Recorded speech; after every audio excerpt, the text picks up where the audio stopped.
Welcome to Drive Time Dystopia, where the future is broken, the system is watching, and survival always comes at a cost. Here you'll find dystopian worlds, fractured societies, impossible choices, and the people forced to endure them. So settle in, keep your eyes on the road if you're driving, and step into the dark. Your story begins now. This is False Horizon, Part 1. Ruth Garner escaped the first town. But the next version is already waiting, and this time, it does not feel like a prison. Ruth Garner did not return to Asher Falls.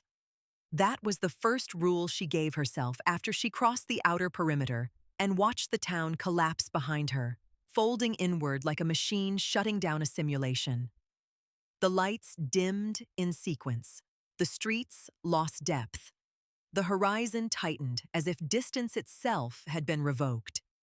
She did not go back. She did not look for the others. She did not ask what had happened to Eric Hansen or Eli Wade, because she already understood something worse than uncertainty. She understood that whatever had been built there could be built again. The motel room smelled faintly of bleach and old carpet. Ruth sat on the edge of the bed with the television on and the volume low, watching a morning program she could not remember selecting. A man in a gray suit was speaking calmly about regional development initiatives, his tone measured, reassuring, precise. Designed to support community stability during periods of transition. Ruth stared at the screen. The phrasing was wrong. Not obviously wrong, structurally wrong. The cadence was too balanced, the pauses too consistent. The emotional range flattened into something that sounded human, but lacked variation. She had heard it before, not on television, in Asher Falls. She turned the TV off. The silence that followed felt artificial, not empty, curated. Sleep came in fragments. Every time she closed her eyes, she saw the town folding in on itself again. Not collapsing, but retracting. As if it had never occupied space in the first place. As if it had been projected outward and then withdrawn. Once, she woke with the distinct memory of voices speaking through walls that no longer existed. Another time, she was certain someone had knocked on the door. When she opened it, the hallway was empty. But the carpet was still settling. By morning, she had established the second rule. Observe before acting, because whatever Asher Falls had been, it hadn't been isolated. She checked out without speaking. The clerk didn't look up as she slid the key across the counter. That wasn't unusual. What was unusual was that he didn't blink. Not once. Ruth drove until the roads widened and the buildings grew closer together until the world looked convincingly ordinary again. Gas stations, strip malls, restaurants with faded signage and uneven parking lots, places that didn't maintain themselves perfectly, places that allowed small imperfections to exist. Those felt safer. She stopped at a diner just past noon. It wasn't Marlowe's. That mattered more than she expected. Inside, the space felt real in a way Asher Falls never had. The floor tiles were worn unevenly. One booth had a cracked vinyl seat patched with tape. The air smelled like coffee that had been sitting too long and grease that had been used too many times. Imperfect, unbalanced, human. A waitress approached her table, mid-40s, tired eyes, slight limp in her left step. "Coffee?" she asked. Her voice wasn't calibrated. It drifted slightly at the edges. Ruth nodded. Yes. The waitress poured, without looking directly at her. "Passing through?" she asked. Ruth hesitated. "Something like that." The waitress gave a small nod. "Most people are," she said. Then she moved on. Ruth watched her go. There was nothing wrong with the interaction, nothing scripted, nothing optimized. And yet, the phrasing lingered. Most people are.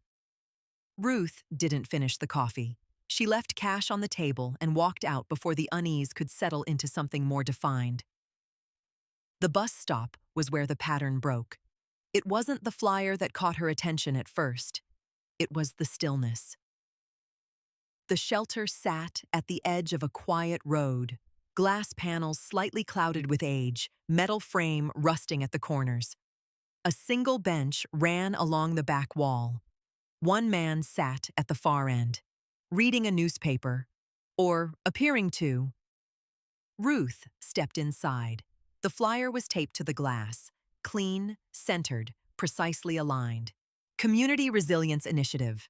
Pilot programs. Now open.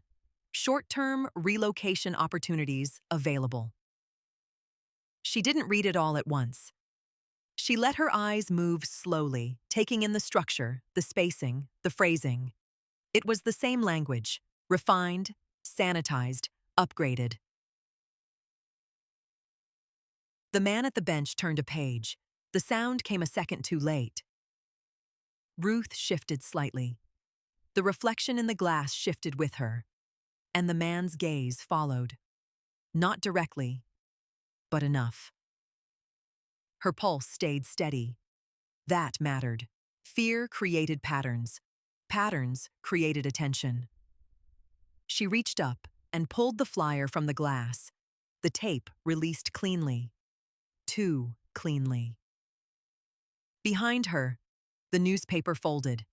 Not abruptly. Not suspiciously. Just finished. Ruth stepped out of the shelter. She did not look back.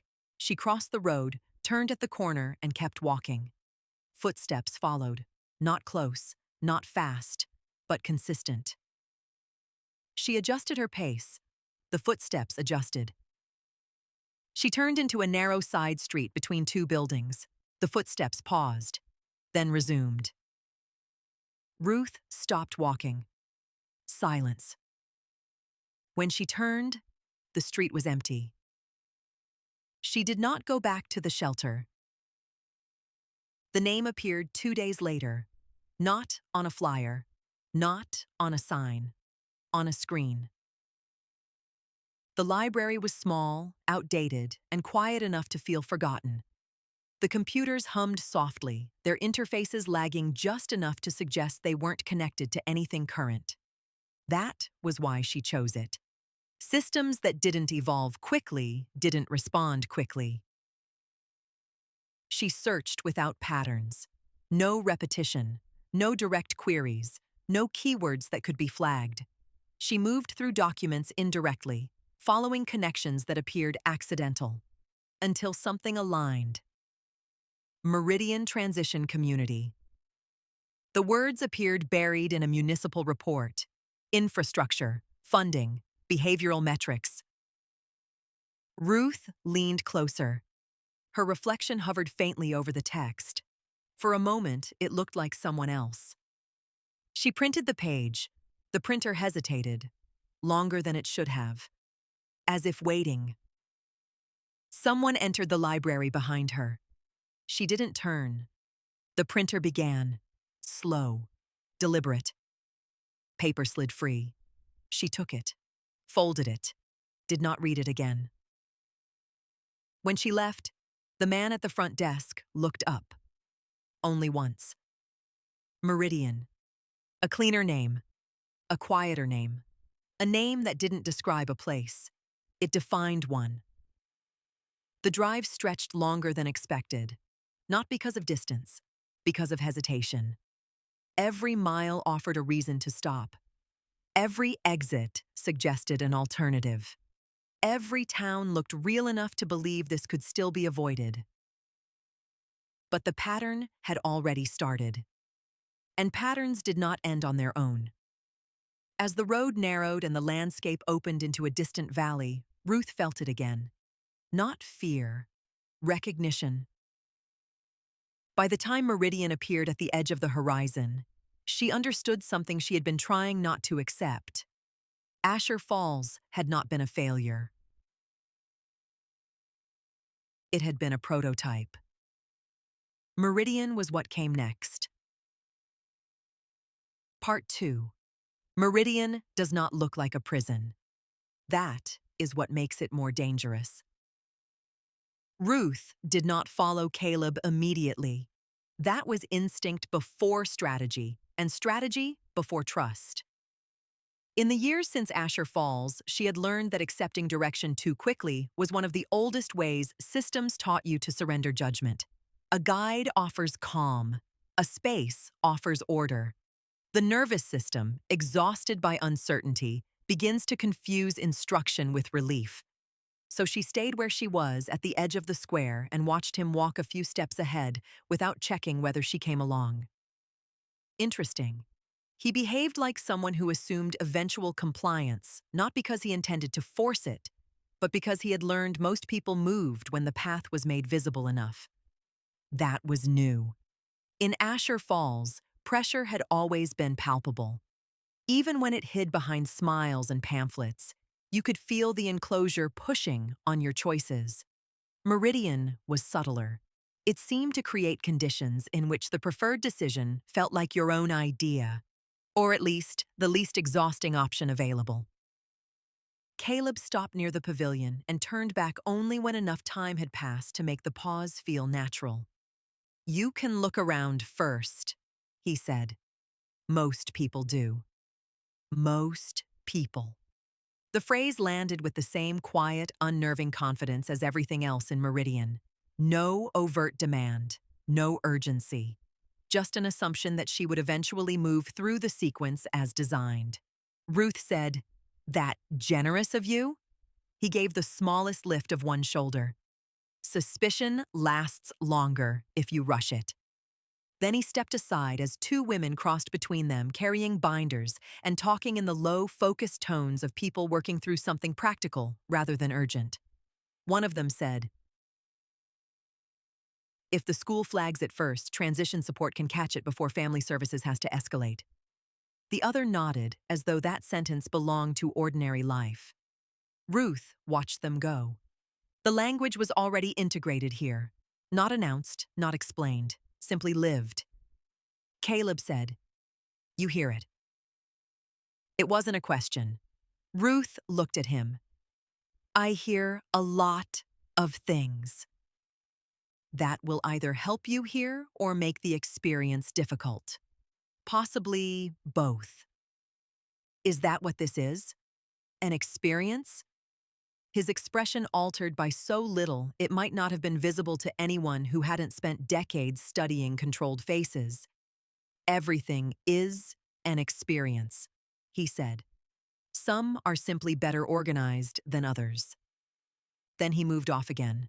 Not away exactly, but toward one of the buildings bordering the square, leaving her enough space to pretend the decision remained hers.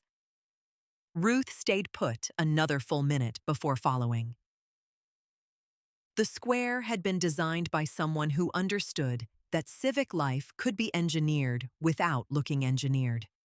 Children moved through it in loose pairs and trios, but never with the random scattering of truly unmanaged motion. Their paths crossed and recombined with a softness that suggested ritualized freedom. Adults gathered in circles that looked casual until you watched long enough to notice the balance of each group. Never too many dominant talkers, never anyone left clearly outside the exchange for long. Benches sat in useful sightlines. Planters softened corners that might otherwise have become accumulation points for agitation or isolation. Information boards displayed schedules, resources, counseling hours, community forums, school transitions, wellness meetings. No one appeared hurried. No one appeared inert. Everything was in motion, but the motion carried almost no visible friction. That was perhaps the most disturbing part. In Asher Falls, wrongness had emerged through excessive stillness and over-curated perfection. Meridian had solved for that. Here, people were allowed small asymmetries: a crooked hem, a child dragging one foot in distraction, a man forgetting his umbrella by a bench and doubling back for it. Those imperfections made the larger coordination harder to see, but not impossible. Ruth passed a notice board. Founders Forum, Thursday. Youth Trust Circle. Schedule updated. Family continuity. Consultations available. Transition residency orientations. Weekly. The terms had shifted since Asher Falls. Fewer blunt instruments. No talk of rehabilitation. No language that implied confinement. Instead, trust, continuity, support, transition. The same apparatus stripped of punitive vocabulary. A woman in her late 20s stood beside the board, making changes with colored pins. She wore a soft gray cardigan and an identity badge turned inward against her chest. Not hidden exactly, just not offered for casual reading. Ruth stopped near enough to read a lower notice. The woman smiled politely. Looking for something? Just getting a sense of the place. You and everyone else. First day. Her tone carried no suspicion. If anything, it held a trace of practiced empathy. It gets easier once you stop trying to understand the whole thing at once. Ruth glanced at her. Did that work for you? The woman laughed softly. No. But people kept saying it, so I figured there was probably some comfort hidden in repetition. That answer was too human to fit cleanly into Ruth's expectations, which made it more dangerous. Systems became harder to resist once they learned how to sound like people you might actually like. What do you do here? Ruth asked. Family continuity support, mostly intake routing and household transition mapping. She said it as though describing bookkeeping. Ruth kept her face neutral. Household transition mapping. The woman nodded and adjusted another pin. Sometimes the hardest part of change isn't the change. It's the mismatch between how fast one person adapts and how slow everyone around them does. The sentence would have sounded wise in almost any other setting. Here, it sounded sharpened. Ruth asked, "And if someone doesn't adapt?" The woman's hand paused briefly over the board. Not enough to qualify as hesitation, enough to register. Then they get more support, she said. There it was. Asher Falls had threatened non-compliance through disappearance. Meridian answered the same problem with assistance language so soft it nearly erased the coercive edge. Does everyone want more support? Ruth asked. This time the woman did smile, though not unkindly. No, she said, but wanting isn't always the most useful measure. Ruth held her gaze for one beat longer than politeness required, then looked back at the board as if the exchange had taught her nothing. When she moved on, she felt Caleb's eyes on her from somewhere off to the right, not intruding, simply observing what she did when left unhandled. The building he had approached earlier was larger inside than its exterior suggested. That alone put Ruth on alert. Interior expansion without proportionate exterior footprint had once belonged entirely to the hidden logic of Asher Falls. Here, the trick was not structural impossibility, but architectural persuasion. Layers of glass, open corridors, angled walls, and staggered sightlines made the place feel spacious while keeping movement legible from multiple positions. No single lobby desk controlled entry. Instead, there were stations, conversation areas, reception points, resource counters, meeting nooks, a central wall displaying public schedules and community notices, and beyond that, a sequence of rooms visible only in parts. The whole building seemed designed to prevent the psychological shock of being processed. A woman at one of the stations looked up as Ruth entered. "Can I help you get oriented?" The phrase was too good. No institution ever asked merely if it could help. It helped you get oriented, meaning the place was stable, you were provisional, and the correct relationship between the two had already been decided linguistically before the conversation began. Ruth said, "I'm still deciding whether orientation is what I want." The woman nodded as if that, too, had a proper category. "That's fine. If you'd prefer to observe first, public access areas remain open until 6. Community maps are available at the left wall. Guided introductions start on the hour."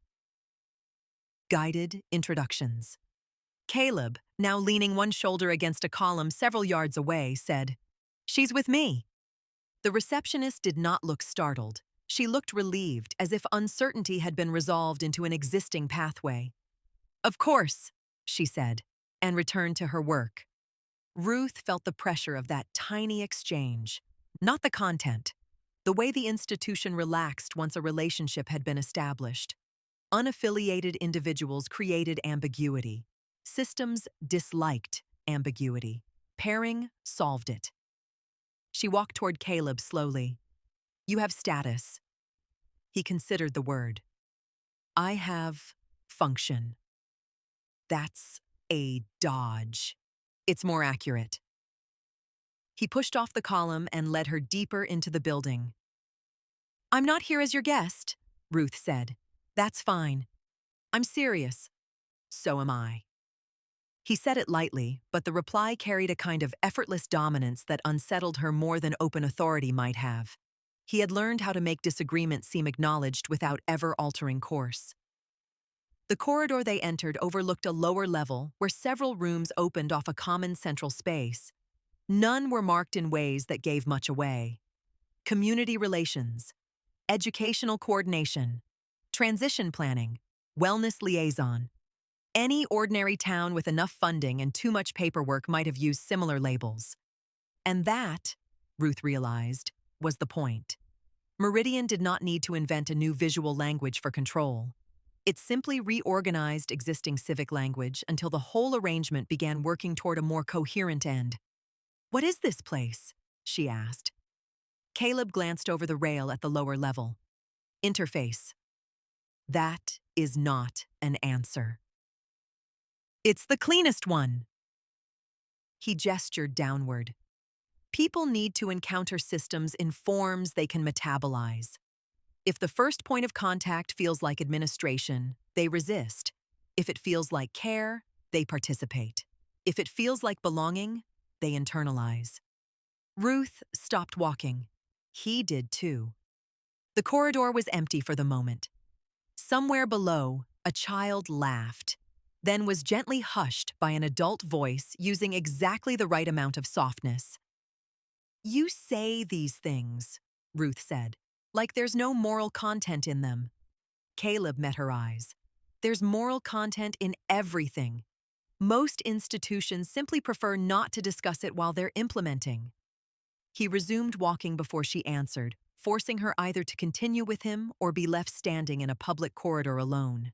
She hated that the design of the interaction still worked even when she understood it. He brought her to a room with glass on two sides and a wall-sized display currently set to what looked like an abstract map.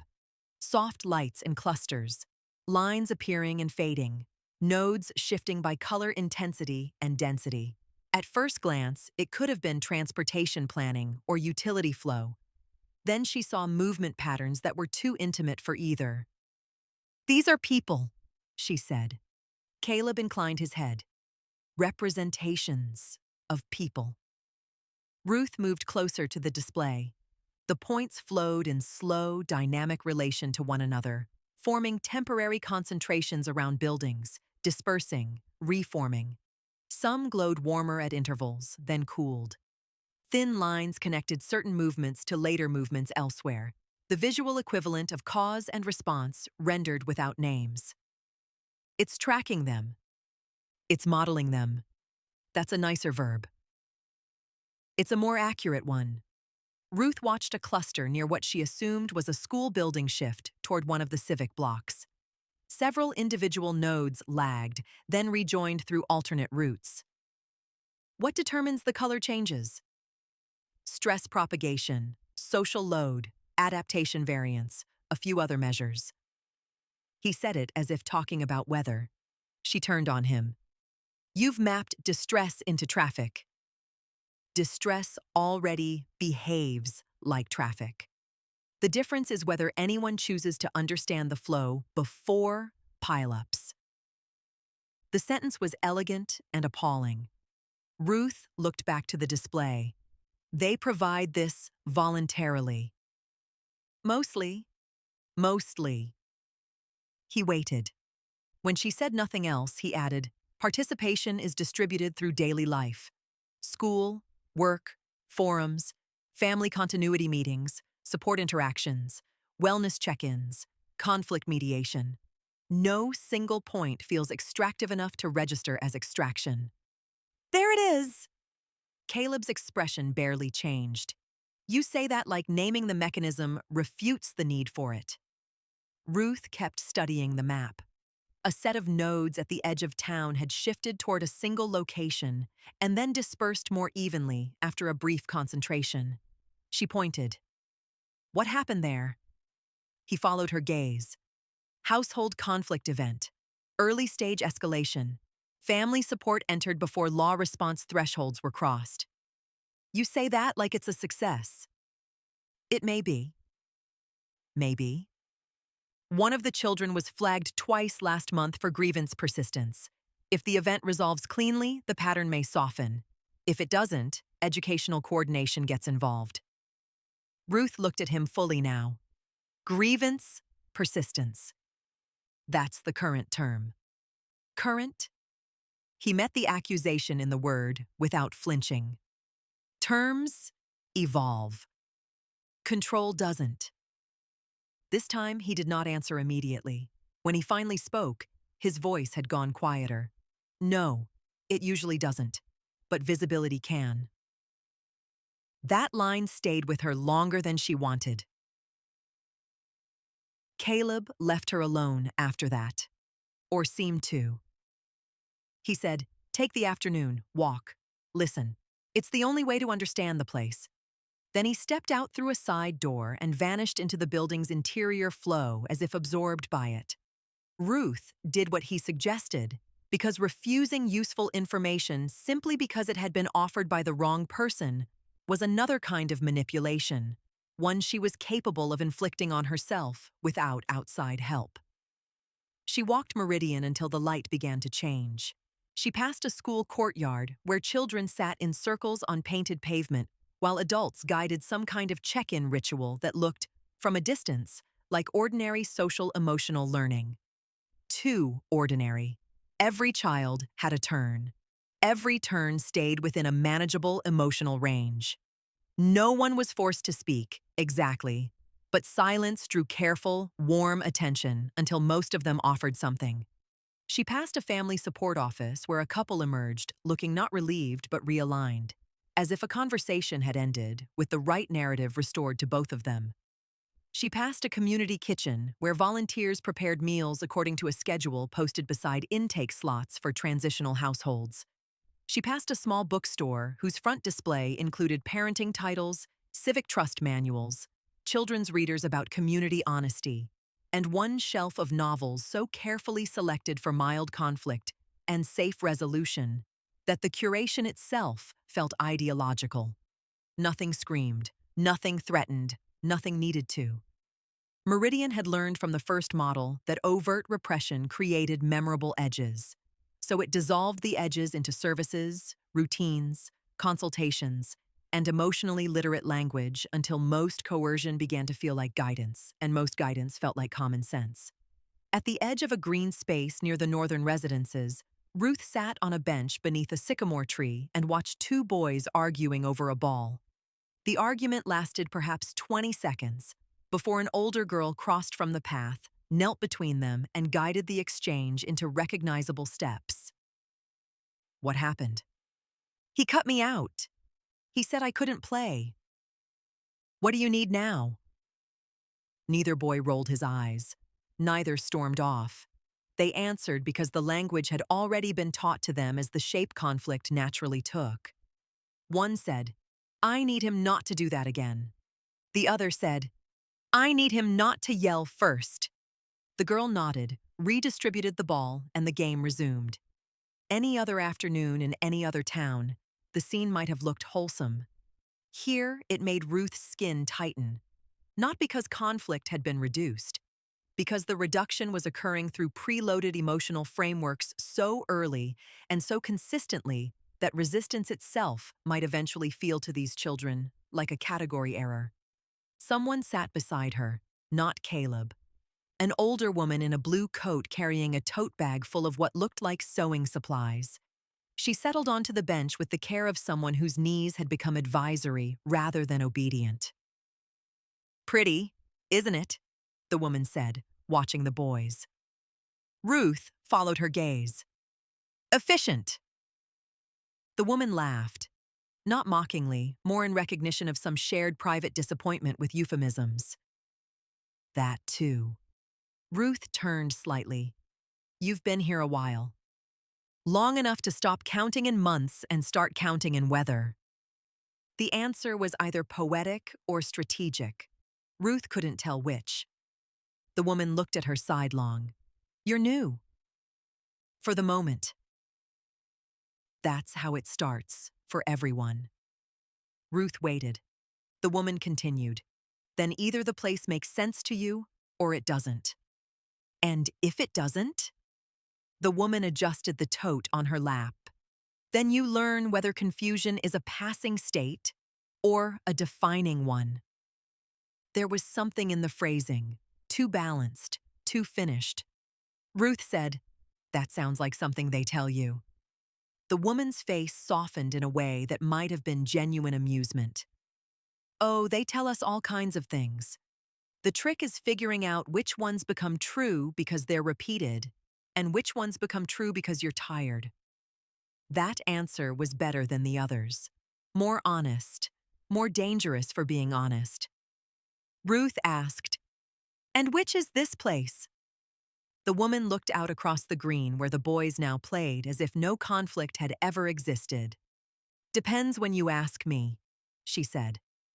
"On good days, it feels like the first place that ever noticed what people actually do to each other before calling it normal. On bad days," she paused. "On bad days, it feels like a kindness that studies itself too closely." Before Ruth could ask more, the woman rose, winced lightly, and nodded once. "If you're still asking questions tomorrow, go to the archives building. Ask for Edmund Price." Then she walked away, at an unhurried pace, never looking back. Ruth remained on the bench long after the light thinned. The name sat in her mind like an old bruise pressed unexpectedly. Edmund Price.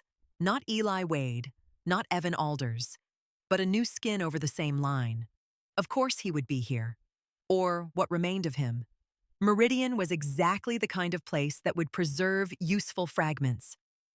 She found the archives building just before dusk, though it had clearly been designed not to call itself that.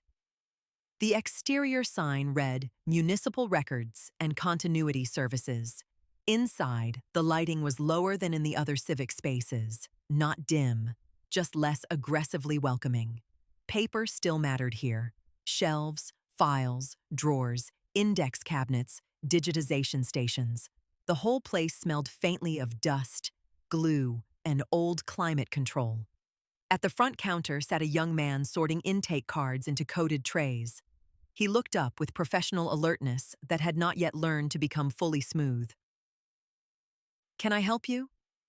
Ruth said, "I'm looking for Edmund Price." The young man's expression changed by so little most people would have missed it. A tiny recalibration, a check against an internal map. "He's in records review," the man said. "Do you have an appointment?" "No." "That may be difficult." Before Ruth could decide how much pressure to apply, a voice drifted from deeper in the stacks. "It's always difficult. That's why they give it to me." Ruth went still. The voice was older, drier, worn thin by years, and still somehow edged enough to cut. A figure emerged between the shelves carrying 2 folders and a chipped mug. He was older than Eli had ever looked in Asher Falls. Older in the way people become when systems stop investing in the appearance of vitality and begin valuing only persistence. Thin white hair, deep lines at the mouth, one shoulder slightly lower than the other, glasses hung from a cord against his chest. But the eyes, sharp, tired, contemptuous in exactly the right proportions, belonged unmistakably to the same surviving intelligence that had once mapped cracks in a false town by lantern light. He looked at Ruth, not startled, not relieved, as if he had been expecting history to become inconvenient again and was mostly annoyed by the timing. "Well," he said, "that's unpleasant." Ruth stepped forward before she could stop herself. "Eli." His face hardened instantly. "No." The young clerk behind the counter looked between them, uncertain whether this was family tension, administrative complication, or the beginning of something he would later be told not to remember too clearly. Edmund Price, because that was the name in the room whether Ruth liked it or not, set the folders on the counter. "To the back," he told the clerk. "And if anyone asks, tell them continuity review required privacy due to document variance." The young man blinked. "Document variance?" Edmund fixed him with a stare. "Say it slower, if you need to." The clerk vanished. Only then did Edmund turn fully to Ruth. "You said the wrong name in the wrong building," he said. "Excellent start. You know me?" "Of course I know you. I also know acoustics, protocols, and the specific number of ways this place can make curiosity feel like a treat before it becomes a file." He gave her a once-over that somehow felt both clinical and personal. "You look older. You look worse." "Thank you. I've worked hard." Despite everything, despite the years, despite the structure pressing on all sides of the conversation, Ruth felt the corner of her mouth move. That was how she knew it was really him, or enough of him to matter. He picked up the folders again. "Come with me. And for the love of all failed republics, stop saying names like they belong to only one life." He led her through the stacks into a back office so narrow it seemed less designed than tolerated. One desk, one lamp, one window looking onto a service courtyard where no one currently stood. Shelves everywhere. Notebooks stacked in columns too neat to be accidental. A world built for classification by someone who no longer trusted official categories but could not stop thinking in structures. He closed the door. For a moment, neither of them spoke. Then Edmund Price said, "So, you lived." It was the simplest possible sentence. It still carried more than most elegies. Ruth nodded. "So did you." His mouth twitched. "Regrettably." She took a breath. "How long?" "Here? Under this name? Long enough to hate the font choices." "That isn't an answer." "It rarely is with me." He set the folders down and lowered himself into the chair with the care of a man whose joints now entered negotiations before movement. Long enough to know Meridian isn't merely the next site. Long enough to know it was built after review. Long enough to watch them turn survival into curriculum. Ruth stayed standing. "Caleb." Edmund's eyes sharpened behind the lenses. "Yes," he said. "Of course you found him first." "He found me." "That would be more in character." Ruth said, "What is he here?" Edmund considered that, then reached for the mug, thought better of drinking whatever was in it, and set it back down. "Not a prisoner in the old sense," he said. "Not a handler in the original sense either. Think of him as what happens when the system identifies a broken part so adaptive it stops trying to fix it and starts promoting it." Ruth felt the chill move through her again. "He remembers." "Enough." "That's not an answer either." "No," Edmund said. "It's the only honest one." He gestured toward the shelves around them.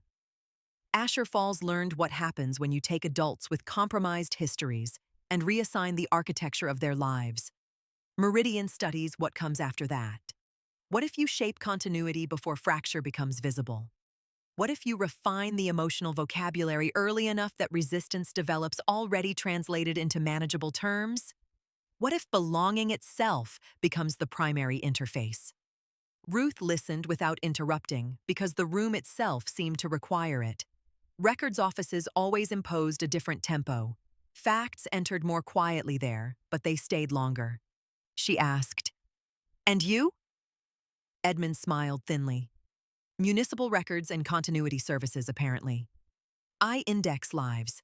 I track the paperwork required for the place to convince itself it is benevolent. Occasionally, I leave small administrative ulcers in the system to preserve what remains of my entertainment. He looked at her. And I wait for the future to become obscene enough that someone from the old town walks through my door. Ruth finally sat.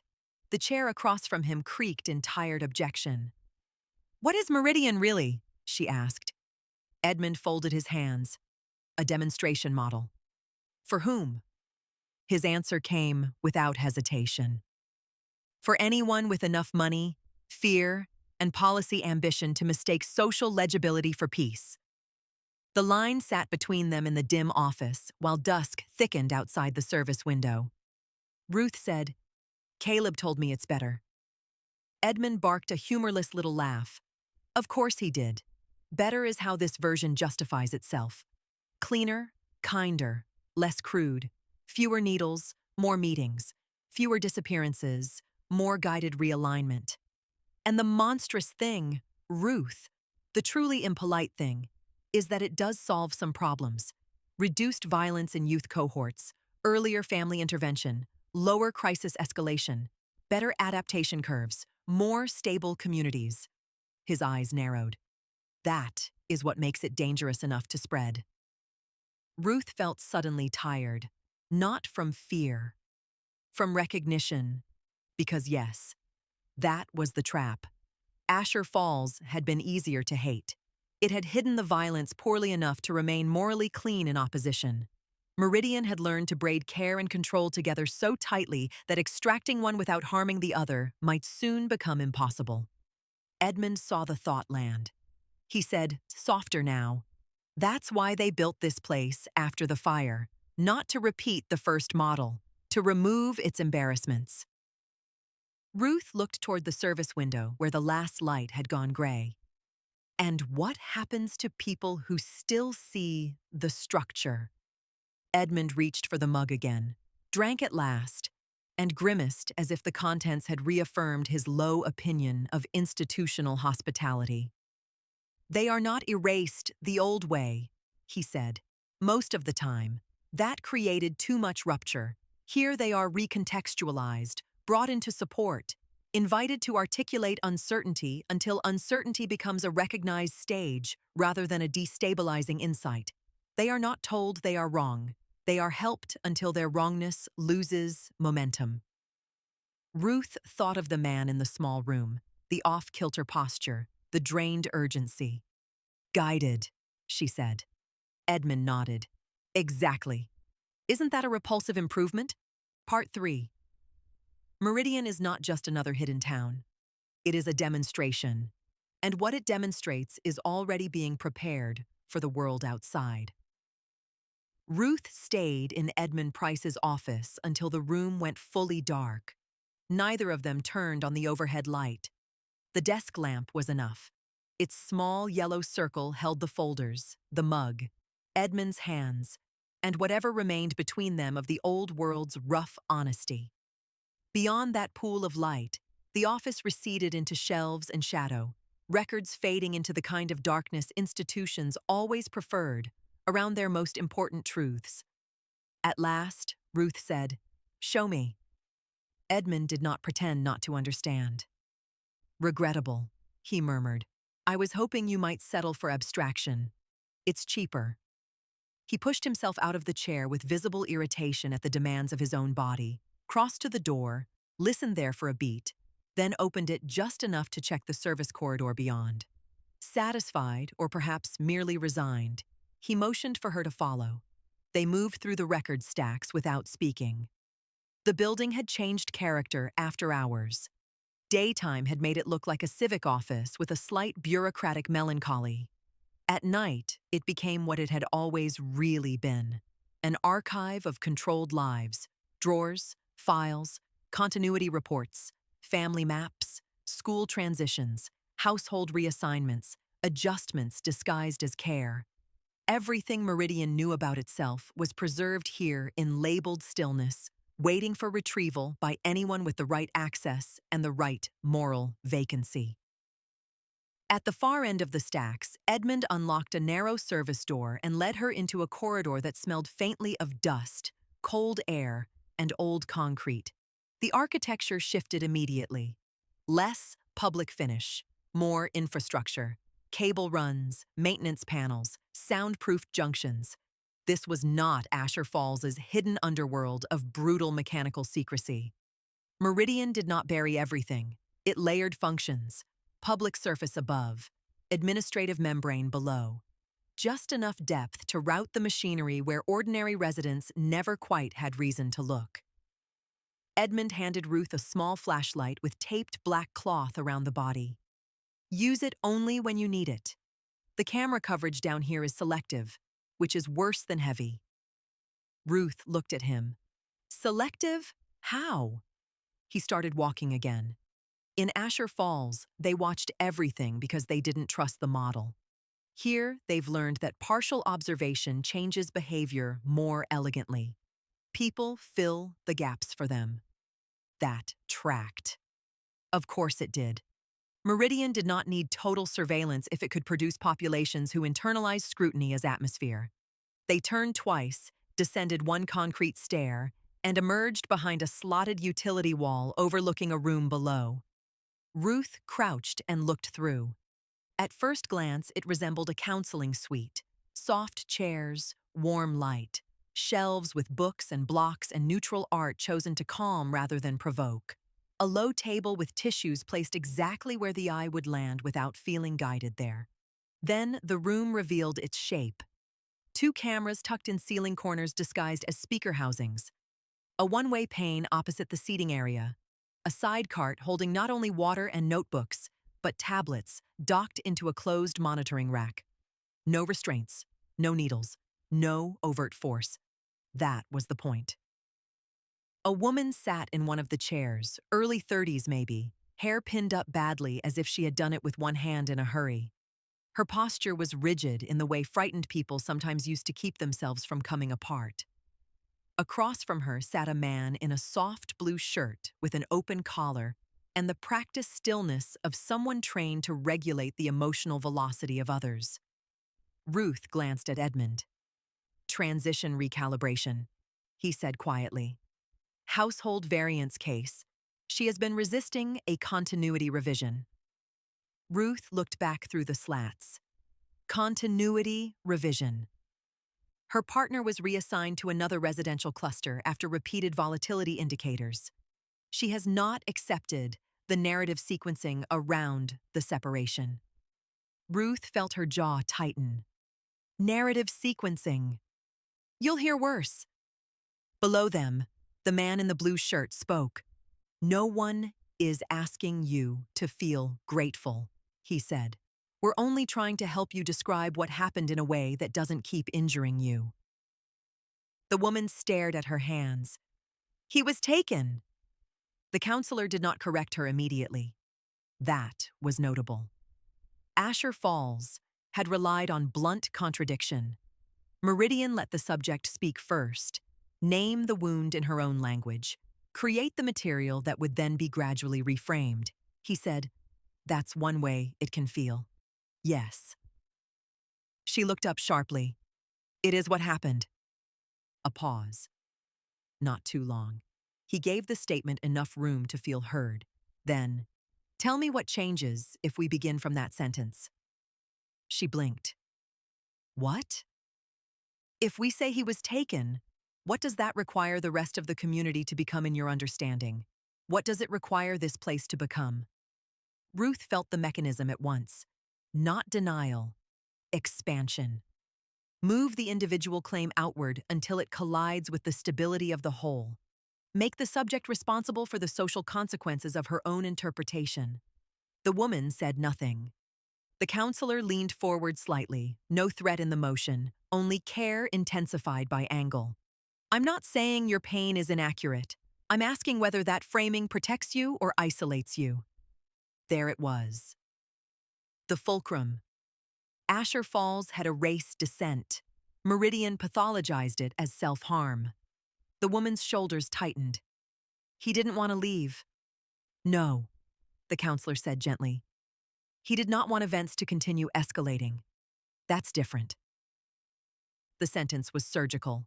It converted removal into concern, concern into choice, and choice into relational responsibility.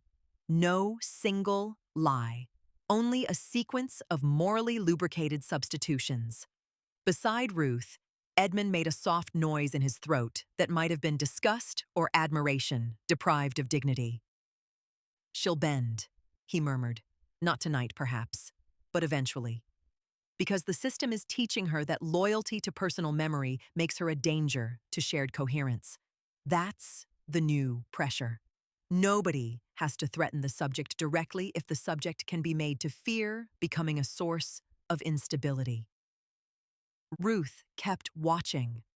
The woman in the room was crying now, but quietly, almost apologetically. The counselor passed her the tissues and waited, letting the room hold her in that expertly designed emotional middle ground where collapse could occur without becoming resistance. "Would it help?" he asked after a while, "to talk about what safety can still look like from here?" Ruth pulled back from the slotted wall. "That's enough," she said. Edmund did not disagree. He led her farther down the corridor. The next room was educational, or rather, it wore the clothes of education. Children sat in a semicircle on a carpet painted with abstract shapes, while an instructor at the front used illustrated cards to guide them through what looked, on the surface, like emotional literacy. The children named feelings, described safe responses, practiced telling one another when they felt left out, ashamed, angry, afraid. Any parent from the outside might have approved. But the sequence beneath the exercise was wrong in ways only time inside systems like this taught you how to detect. Certain emotions were invited outward quickly. Others were slowed, diverted, or translated into community terms before the child could inhabit them privately for long. Anger became activated disconnection. Suspicion became safety confusion. Solitude became withdrawal drift, if sustained past whatever threshold the program had chosen. A boy of about 8 raised his hand. What if the grown-up is the part that feels wrong? The room changed, not abruptly. Meridian had no abruptness if it could help it. But the instructor's spine straightened by a degree. 2 observers at the room's edge, who had looked until that moment like assistant teachers, shifted their weight in nearly invisible synchronization. The instructor smiled. "That's an important feeling to notice." She did not answer his question. The boy frowned. "But what if—" She cut in with perfect softness. "Can you tell us what happened in your body before that thought showed up?" A reroute. Move from content to sensation, from accusation to self-monitoring. Keep the system outside the frame and return the child to his own internal regulation before his language can build traction. The boy looked uncertain. "My chest felt bad." "Thank you," the instructor said. "And when your chest feels bad, what helps you know whether the feeling belongs to a current event or an old confusion?" Several children lifted hands immediately, eager to answer within the known grid. Ruth felt cold. That was the next generation, not merely obedient, self-translating, taught to meet the first stirrings of distrust with diagnostic language before distrust could become narrative. Edmund touched her sleeve lightly. "Now you see why they call it refinement." He took her away before she could keep watching the children recite themselves into legibility. They emerged at last into a larger chamber behind another pane of glass. This one was different. 2 polished, tiered seating rows in gentle rows. At the front stood a modular presentation area with retractable displays, digital overlays, and a scaled model of Meridian under controlled lighting. Several chairs in the back held folders, bottled water, and nameplates currently turned face down. Ruth stared. "Review room," Edmund said. "When Meridian wants to show itself being itself." The phrase landed heavily. "Who comes here?" anyone with enough power to imagine the outside as an administrative problem. He crossed to the glass and tapped one corner with a knuckle. Defense planners, education boards, philanthropic foundations, municipal design people, public health strategists, private contractors pretending to be social reformers, and social reformers too flattered to notice the company they keep. He glanced at her. The point of Meridian is no longer internal. This place teaches visitors how much order can be achieved if you intervene early enough and name the intervention kindly. Ruth stepped closer to the model. Tiny roads, tiny civic buildings, tiny green spaces, every district visible at once in a way no resident would ever experience from inside. The God's eye view of a system at peace with itself. And they believe this is transferable. Edmund gave her a tired look. Belief is such a dignified word. Let's say they are professionally excited. On the wall behind the presentation platform, one display had been left active. A slide title glowed faintly in the dim chamber. Scalable Cohesion for Fragmented Populations. Beneath it ran bullet points in the same evolved language she had been tracking since the motels and the gas stations, and the bus stop flyer. Early adaptation guidance, cross-institution continuity, narrative stabilization, family systems alignment, youth trust architecture. Ruth closed her eyes for 1 second, not out of fear, out of fury. Because it was all there now, openly enough that anyone with training could read the lineage, but clean enough that respectable people would call it innovation instead of inheritance. When she opened her eyes, Caleb was standing on the far side of the chamber. No theatrical entrance, no sound cue, simply present, as if he had been there all along and the room had only just decided to admit it. Edmund saw him and sighed. Of course. Caleb came down the side aisle at an unhurried pace.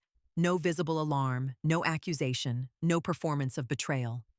He looked from Ruth to Edmund and then to the illuminated slide behind them. You skipped several preliminary layers, he said mildly. I assumed you would. Edmund folded his arms. And I assumed you would object with more conviction.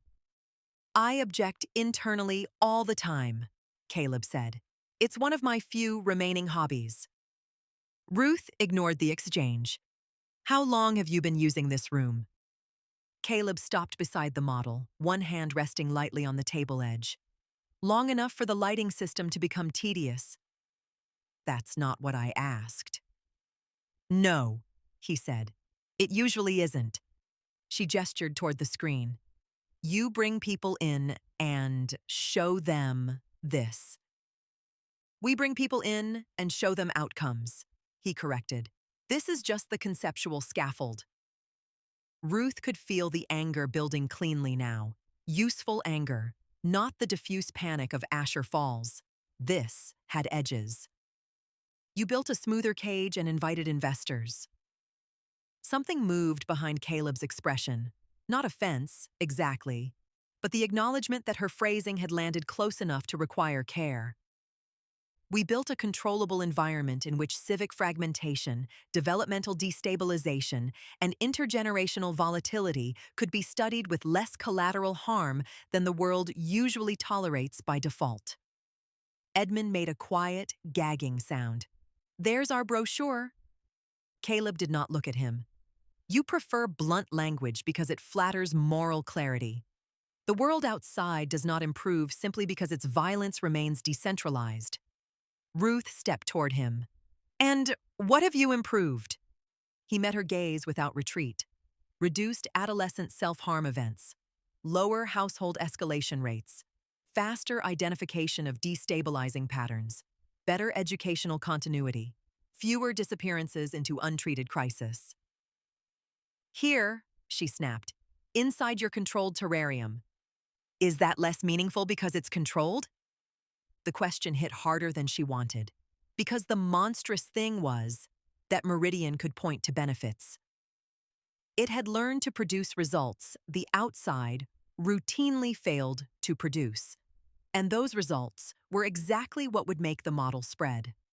She said, You taught children to narrate themselves for systems before they know what privacy is.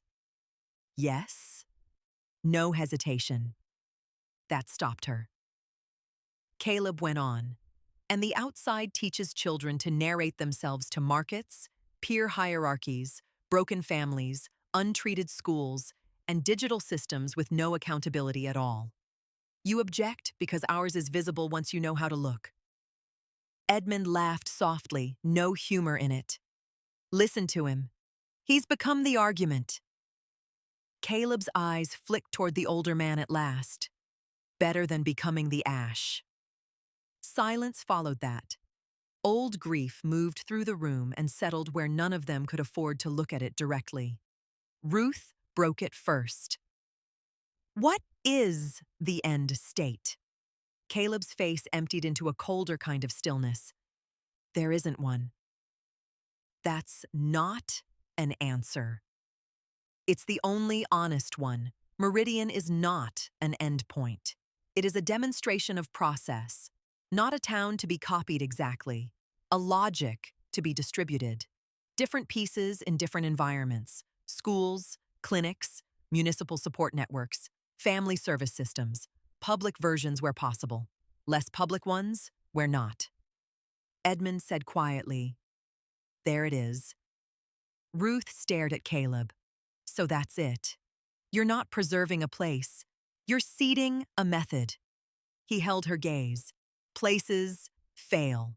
Methods travel. The next thing Ruth did surprised even her. She laughed. Not because anything was funny, because the room had finally become obscene enough to deserve the sound.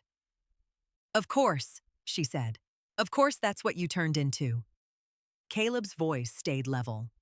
Be specific. You survived the first system by adapting faster than it could flatten you. Then the second one realized adaptation was more useful than obedience. She stepped closer. You're not even its victim anymore. You're its prototype manager. For the first time all evening, something like fatigue showed openly in his face. "You think those categories hold," he said. "Victim, collaborator, administrator. They don't survive contact with long systems." "No," Ruth said. "Convenient." Edmund moved between them before the exchange could sharpen further. "As entertaining as your moral autopsy is, perhaps we should discuss the practical issue." Ruth looked at him. "Which is?" "Tomorrow morning," Edmund said. "Meridian hosts an external review group, mid-tier first, the ones who decide whether the next phase merits broader institutional adoption. They'll get a controlled walkthrough, selected interactions, outcomes data, and just enough theory to feel serious." He gestured toward the room.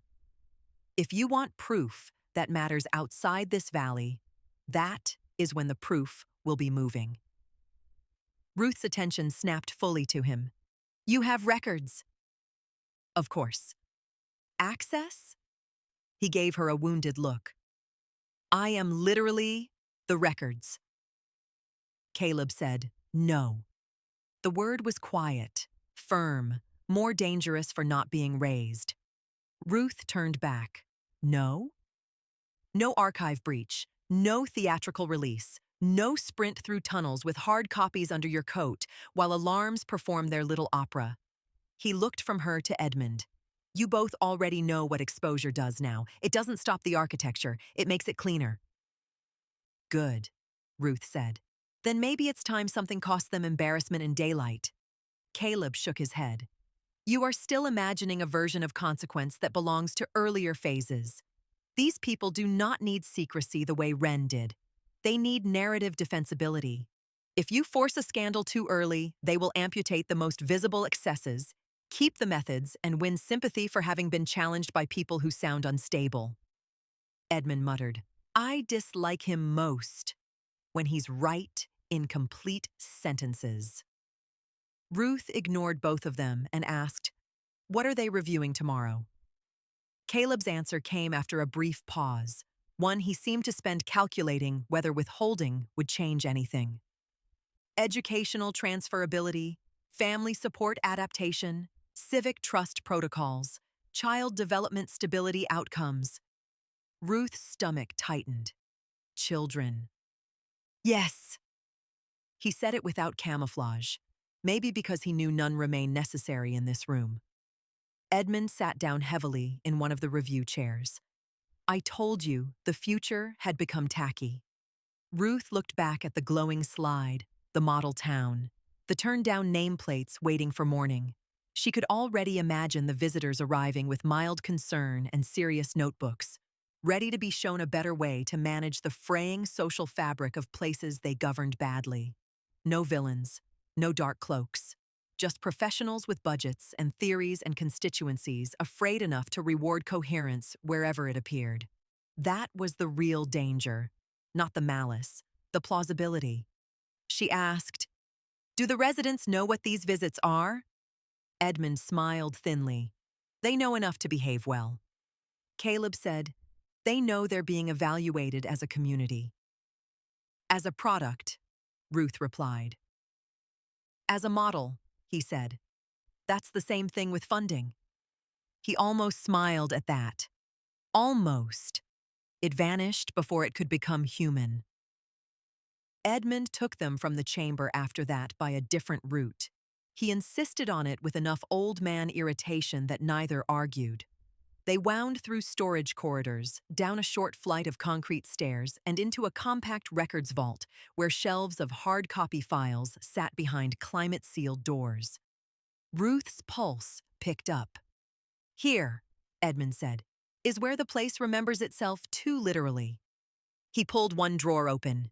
Inside were binders labeled with terms she had come to hate: cohort retention, family variance, youth trust metrics, transition resistance profiles. He opened one at random and turned it toward her. Inside, tabulated notes tracked a child's adaptive fluency across several years of schooling, charting when he learned to redirect anger into approved disclosure pathways, and how quickly he internalized group harm framing after episodes of private resentment. Ruth shut the binder. Edmund opened another. Household maps, relationship nodes, escalation likelihood if one member's narrative drift exceeded the tolerance band of the family unit. Recommendations for support layering by age of children present. Another. Visitor rosters. Review notes, policy impressions. Questions from educational consultants and municipal teams. Marginalia that made the whole thing worse by being written in the voices of people who clearly believed themselves thoughtful. One note read, "Particularly interested in portability of trust routines to public school settings where family instability is high, but enforcement optics must remain soft." Ruth felt something like nausea rise. "These are the records you'll show tomorrow," she said. Edmund gave her a dry look. "These are the records I'm showing you. Tomorrow, they'll see the polished extract." Caleb, leaning in the vault doorway as if deciding whether to remain or leave them to their own damage, said, "And if she takes them?" Edmund did not look up. "Then she takes them." "And then?" "And then," Edmund said, "the outside learns what language became before it started using it." Caleb was silent for several seconds. Then he said, "That won't stop them." Ruth answered before Edmund could. "No, but it may force them to say out loud what they're buying." Caleb studied her. Something in his face shifted. Not approval, not surrender. Something more complicated and more painful. Recognition, perhaps. Or the acknowledgement that even doomed acts could retain moral force if performed with enough precision. At length, he said, "If you do this, don't mistake exposure for victory." Ruth held his gaze. "If you keep saying that, I'll start to think you're worried." "Worry is constant," he said. "It's not a useful diagnostic." Then he stepped away from the vault. Edmund watched him go and said, almost to himself, "There are still parts in there." Ruth said, "Enough?" He gave a weary little shrug. "Enough to be tragic, not enough to be safe." The rest of the night became logistics. Edmund knew which archive sections were mirrored elsewhere and which still relied on physical continuity because some administrators, no matter how digital the era became, preferred a paper trail they could touch with anxious fingers. He knew which visitor files mattered, which educational transfer documents contained the least diluted language, which review notes linked Meridian directly to outside districts and pilot sites. He knew how long the early morning cleaning crew took between the records wing and the review chamber, which cameras on the lower corridor had developed a 7-second drift in response time, and where a service cart could be left without drawing comment. Ruth listened, memorized, asked only what she needed. At some point, Edmund sat heavily on a stool and rubbed both eyes behind his glasses. Age had not made him gentler, but it had made him more transparent in fatigue. "How long have you been planning for this?" she asked. He looked at the folders spread between them. "Planning is an optimistic word. Let's say I've been arranging my paranoia into usable shapes." "You expected me?" "No." His mouth twitched. "I expected eventually. Not you specifically. The structure always produces someone who sees too much. That's the flaw in any sufficiently coherent system. It sharpens the eye of the observer along with everyone else." Ruth thought of the woman in the square pinning schedules, the boys with the ball, the mother in recalibration, the child asking what happened when the grown-up felt wrong. An entire town built to produce social fluency, trust, reduced harm, and also a residue of people in whom the pattern itself would become visible as pattern. "What if Meridian knows that?" she said. "What if dissent is part of the demonstration?" Edmund smiled without warmth. "Then let's be impolite enough to exceed the quota." That was when she knew he was still, fundamentally, Eli Wade, whatever names the years had tried to laminate over him. Just before dawn, Ruth stepped outside through a side service exit to clear her head before the review day began. The air was cold and damp. Mist sat low among the residences, softening the edges of the town just enough to make it look almost pastoral. Somewhere, a bell sounded once, not alarm, just a signal that morning had entered the shared schedule. Lights came up behind certain windows in the same general sequence, but with enough variation to preserve the impression of private lives unfolding naturally. She watched two parents walk a small child toward the school wing. The child swung a lunch bag between both hands and said something neither adult corrected. A maintenance worker swept leaves from a path into a neat line and then left two where they were, perhaps from carelessness, perhaps because leaving two looked more real than leaving none. Everywhere she looked, Meridian was making the same argument. This is better. This is gentler. This is what care looks like when it is allowed to organize itself properly. And the unforgivable thing was that parts of the argument were true. Less visible violence, less random abandonment, faster intervention, fewer children left to deteriorate in front of institutions too fragmented to coordinate. But the cost was there too, hidden not in blood and barbed wire the way it had been in Asher Falls, but in authorship. In who got to decide what kinds of inner life counted as healthy, safe, adaptive, coherent, and fit for membership. Meridian did not simply protect people. It interpreted them before they could finish becoming. That was the line Ruth could never let soften. Footsteps approached on the path behind her. She did not turn immediately. When she did, Caleb stood several yards away, hands in his coat pockets, posture easy in the gray morning. "This is usually the hour when people decide whether they still belong to themselves," he said. Ruth almost laughed. "Do you rehearse these things?" "No. That's why they irritate people." He stepped closer, but not close enough to close the distance entirely. "You should leave before the visitors arrive," he said. "You keep warning me away from the thing you know I'll do." "Yes." "Why?" The mist moved between them in small threads. At last he said, "Because whatever version of me remains capable of objection has not been fully outvoted." The answer struck too cleanly. Ruth asked, "And the version that runs the town?" His eyes drifted toward the waking school buildings. "He doesn't run the town." "No?" He keeps it legible to the people who want to import it. That was somehow worse. Ruth said, "You could help stop it." "No," Caleb replied. "I could help alter the shape of its next acceptance. That is different." There you are again. The argument. He gave a tired half smile. "You say that like you aren't one too." The line lingered, because he wasn't entirely wrong.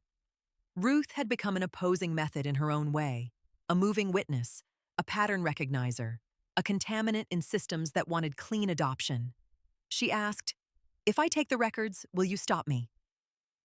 Caleb looked at her for a long moment, then he said, "I won't help you." That wasn't the question. "No," he said. "It usually isn't." And with that, he turned back toward the center of town, where the first external vehicles were already beginning to arrive along the eastern road, gliding in quiet and polished through the mist toward a place built to convert fear into policy. Ruth watched them come. Then she went back inside to begin the breach. This concludes Part 3 of False Horizon. Come back next week to hear the final installment in this series. Book 3, Ordinary Light. You've been listening to Drive Time Dystopia. If you enjoyed this story, subscribe, like, and share the channel, and leave a comment telling me where you're listening from and what time it is where you are. Until next time, keep driving, keep imagining, and stay out of the dark.